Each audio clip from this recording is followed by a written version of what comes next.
Bonjour à tous, nous sommes le 15 décembre et en ce lundi, le Seigneur continue à nous interroger sur la figure de Jean le Baptiste. Après avoir dit qu'il était le plus grand des enfants des hommes, après avoir répondu aussi à son interrogation, « Es-tu celui qui doit venir ?» Voilà que Jésus, dans le chapitre 21e de Saint Matthieu, est interrogé par les grands prêtres et les anciens peuples. « Par quelle autorité fais-tu cela ? Qui t'a donné cette autorité ?»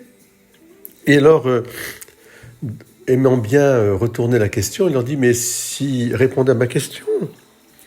Le baptême de Jean, d'où venait-il? Du ciel ou des hommes? Puis c'était un baptême de repentir. Est-ce que vous êtes repentis?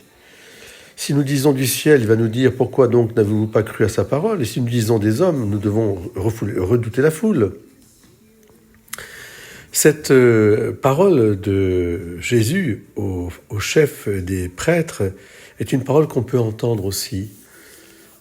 La Vierge Marie, quand elle vient, elle prêche la pénitence et la prière, qui sont comme une forme de baptême de pénitence pour nous renouveler.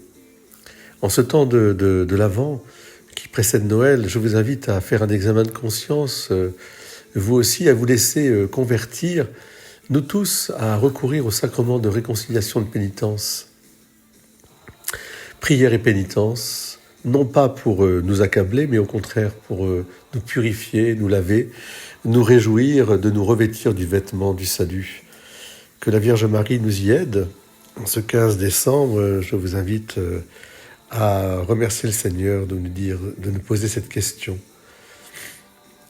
Prière, pénitence, et puis le feu de l'Esprit Saint en nous. Très beau lundi au soleil. Soyez bénis. Seigneur, fais-moi connaître ta route. Enseigne-moi tes voies, fais-moi connaître ta route. Dirige-moi par ta vérité, enseigne-moi, car tu es le Dieu qui me sauve. Rappelle-toi, Seigneur, ta tendresse, ton amour, qui est de toujours à toujours.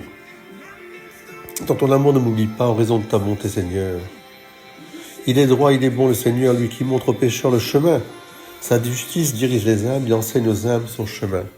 Voilà le psaume de la messe. Eh bien, je vous invite vraiment à l'écouter, à le vivre ensemble. Soyez bénis.